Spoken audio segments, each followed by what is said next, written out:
ದನ್ನಾಳಿ ಮಹಾರಾಜರ ಅಪ್ಪಾಜಿಯವರ ಪಾದಕ್ಕೂ ಮನೆ ಮನೆಯದು. ವೇದಿಕೆಯ ಮೇಲೆ ಈಗಾಗಲೇ ಬಹಳ ಸುಂದರವಾಗಿ ಮಾತಾಡಿದ್ರು. ಅವರೆಲ್ಲರಿಗೂ ಶರಣಾರ್ಥಿಗಳನ್ನ ಹೇಳುತ್ತಾ ಹಾಗೂ ಇಲ್ಲಿ ನಡೆದಿರ್ತಕ್ಕಂತಹ ಬೇರೆ ಬೇರೆ ಕಡೆಗಳಿಂದ ಆಗಿರ್ತಕ್ಕಂತಹ ಎಲ್ಲ ಶರಣು ಶರಣೆಯರಿಗೆ ಅನಂತ ಅನಂತ ಶರಣು ಶರಣಾರ್ಥಿಗಳು. ಯಾಕಂದ್ರೆ ಕಾರ್ಯಕ್ರಮಕ್ಕೆ ಹೊಂಟೀನಿ, ಮಧ್ಯಾಹ್ನ ಬಿಸಿಲಾಗಿತ್ತು, ಶಾಂತಾಗಿತ್ತು. ನಾ ಗಾಡಿ ಒಂದು ಸ್ವಲ್ಪ ಮುಟ್ಕೊಂಡು ತರವಾಕೈತೀನಿ.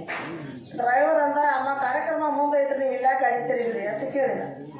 ಅದಕ್ಕೆ ನಾ ಹೇಳಿ, ಇಲ್ಲ ಹರಿನಾಳದೊಳಗೆ ಏನು ದ್ವಾರ ಬರಲ್ಲ ಕಟ್ಟಿದಾರಲ್ಲ, ಎಷ್ಟು ಒಕ್ಕಟ್ಟಿನಿಂದ ಯಾರ್ದು ಸಹಾಯ ಸಹಕಾರದಿಂದ ತಾವು ಊರಾನವ್ರಲ್ಲ ಒಂದಾಗಿ ಹಡಗಿನಾಳ ದ್ವಾರ ಬರಲ್ಲ ಕಟ್ಟಾರಲ್ಲ.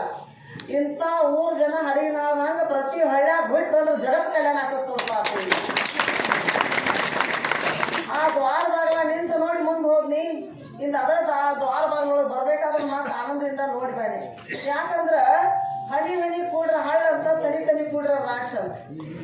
ಎಲ್ಲಾರು ಒಂದಾಗಿ ಒಂದು ಕೆಲಸ ಮಾಡ್ಬೇಕಾದ ಮನಸ್ಸು ಮಾಡಿ ಅದು ಮನುಷ್ಯಾಗ ಅಸಾಧ್ಯವಾದದ್ದು ಯಾವುದೂ ಇಲ್ಲ.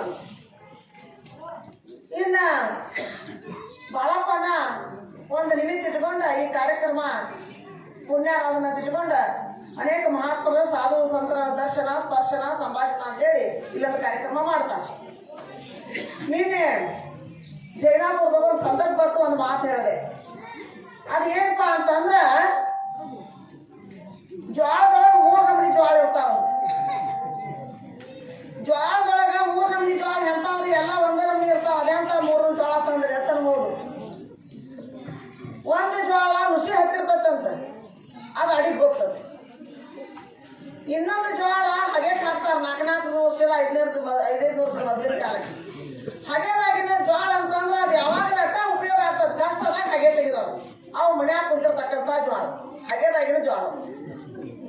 ಇನ್ನ ಇಲ್ಲಿ ಏನು ಕುಂತಾರ್ಲ, ಇವು ಬೀಜದ ಜ್ವಾಳ. ಇವು ಹೆಂಗಂದ್ರ ಬೀಜದ ಜ್ವಾಳ ಬಿತ್ತಾಕ ಬರ್ತಾವು, ಅರ್ಚನೆ ಅದ್ರ ಹಿಟ್ಟು ಬೀಸಿ ರೊಟ್ಟಿ ಮಾಡಕ್ ಬರ್ತಾವ. ಅವರೆಲ್ಲ ನೀವು ಇಲ್ಲಿ ಕೂತಾವ. ಬಹಳ ಆನಂದ. ಎಲ್ಲಾ ಕಡೆಯಿಂದ ಎಲ್ಲಾ ಹಿರಿಯ ಶರಣರು ಬಂದಿದ್ದಾರೆ. ಅಲ್ಲಿ ಸನ್ನಿವೇಶ ಮಾಡಕ್ ಹೋದ್ರಂತ, ಪಾತ್ರ ಮಾಡಕ್ ಹೋದ್ರಂತವ್ರು. ಗುರುವಿನ ನೆನಪಾಗಿ, ಗುರುವಿನ ಸಮಾಧಿ ನೆನಪಾಗಿ ಪಾತ್ರ ಮಾಡೋನ್ ಹಿಡ್ಕೊಂಡು ಅಳ್ಬೇಕಾದ್ರೆ, ಪಾತ್ರ ಮಾಡುವ ದಿಟ್ಟು ತಕ್ಕಬೇಕಾದ್ರೆ ಗುರುವಿನ ಮೇಲೆ ಎಂತ ಭಕ್ತಿ ಐತೆ ಅಂತಕ್ಕಂಥ ಮಾತನ್ನು ನಾವು ತಿಳ್ಕೋಬೇಕು. ನಮ್ಮ ಬಾಳಪ್ಪನವರು, ನಮ್ಮ ಕುರ್ಕಲ್ಗಡ್ಡಿ ಗೌಡಪ್ಪನವರು, ಇಲ್ಲಿ ಇರ್ತಕ್ಕಂಥ ಎಲ್ಲಾ ಶರಣರಿಗೂ ಮತ್ತೊಮ್ಮೆ ಮಾತು ಮುಗಿಸ್ತೇನೆ. ಜೈ ಹಿಂದ್, ಜೈ ಕರ್ನಾಟಕ.